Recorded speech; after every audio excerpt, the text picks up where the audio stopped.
$11,472. That's the property tax bill my cousin in Fort Bend County, Texas just paid on a house that Zillow says is worth about the same as my neighbor's place here in Tennessee. Same square footage.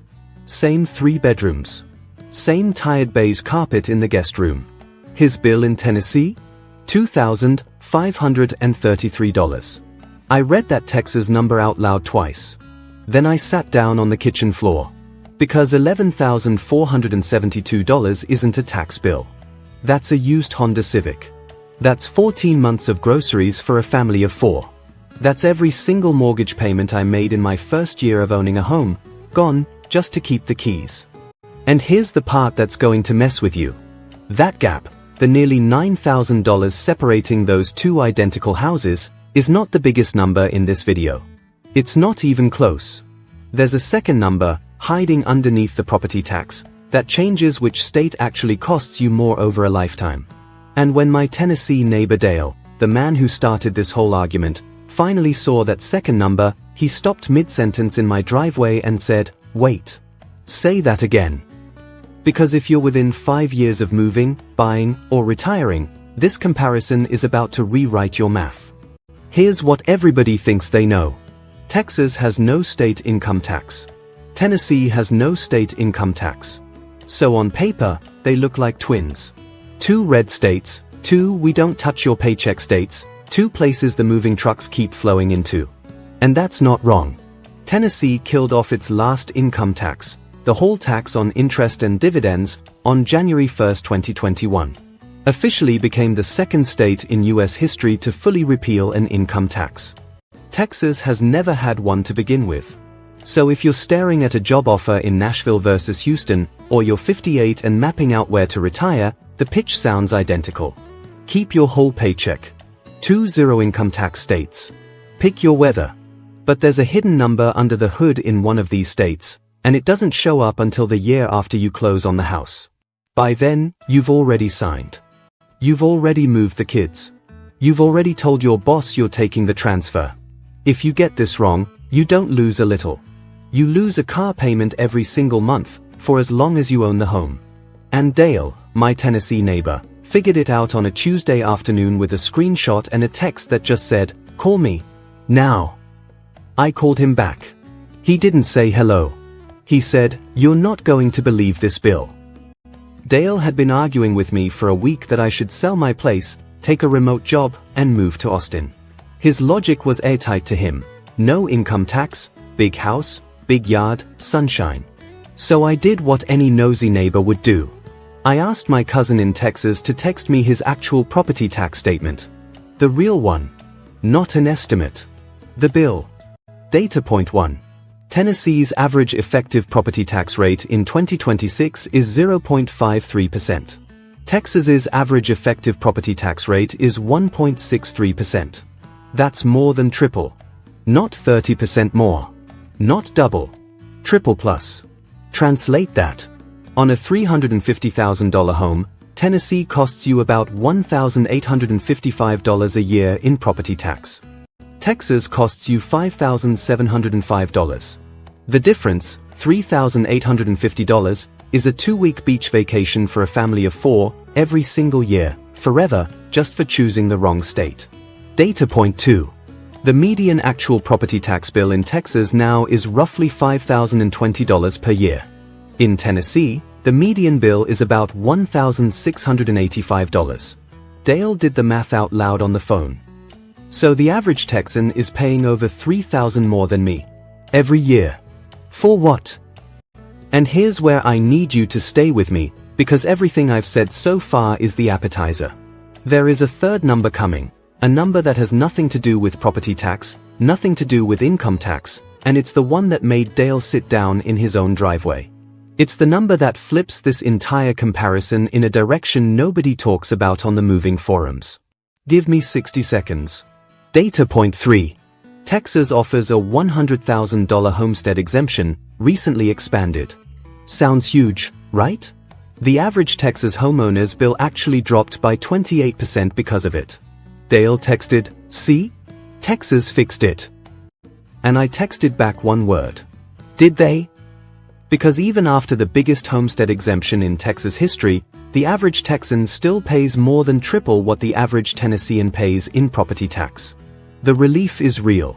It's just not enough to close the gap. Data point 4, and this is where Dale went quiet.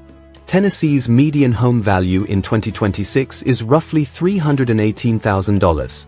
Texas's is roughly $308,000. So Texans are paying more property tax on a cheaper house. That's not a rounding error. That's a system. And underneath that system is the number I promised you. The one that made Dale walk back inside his house without finishing his sentence. Here it is. Tennessee's combined state and local sales tax rate is 9.55%. It's one of the highest in the country. Texas's is 8.2%. Now on the surface, that looks like Tennessee's revenge. See, Texas is cheaper somewhere. But watch what happens when I stack this against everything else. Take a family earning the Tennessee median household income of about $71,997. They spend, conservatively, $35,000 a year on taxable goods. At 9.55%, that's $3,343 a year in sales tax. In Texas, the same family at Texas's median income of $79,721 spends more, say $40,000 taxable, at 8.2%, which is $3,280. Basically a wash. About $60 apart. One tank of gas. So now let's put it all on one napkin. Same $350,000 house, same family, 1 year. Tennessee, $1,855 property tax plus $3,343 sales tax equals $5,198. Texas, $5,705 property tax plus $3,280 sales tax equals $8,985. The gap is $3,787 a year. Every year. For as long as you own that house. Translate that. At Tennessee's median wage of about $34.60 an hour for a full-time worker, $3,787 is 109 hours of labor. That's almost 3 full work weeks, gone, just because you crossed a state line. Own the house for 20 years? You've handed Texas $75,740 more than Tennessee would have taken. That's a paid-off Toyota Tacoma. That's a year of in-state tuition for 2 kids. That's the down payment on a lake house you'll never buy because Texas already spent it. Remember that $11,472 bill from Fort Bend County I opened with? My cousin's actual number? I told you it wasn't fully explained yet. Here's what I still haven't told you. His house isn't even in Austin or Dallas. It's in a suburb. And his effective rate, 2.4%, isn't the state average. It's what happens when you add school district taxes, mud taxes, and county taxes on top of the state baseline. There's one more layer under his bill. And it's the layer that made Dale finally admit I was right. Now, I have to be fair. Because right now, if you live in Texas, you're yelling at your phone. And you have a point. Here's the Steelman. Texas property taxes fund public services that Tennessee simply doesn't fund at the same level. Texas spends significantly more per pupil on K-12 education.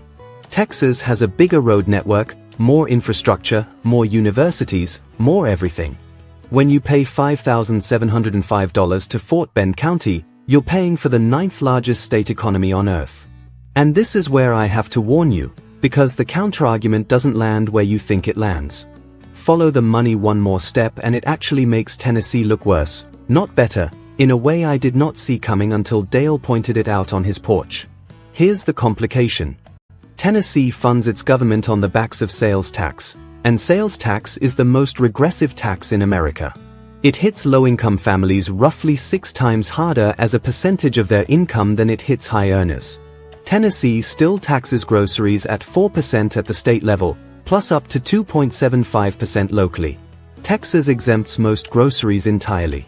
So if you're a family earning under $50,000, Tennessee's low tax pitch quietly costs you more of your paycheck than Texas's high property tax ever would, because you don't own a $350,000 house yet. You just buy groceries.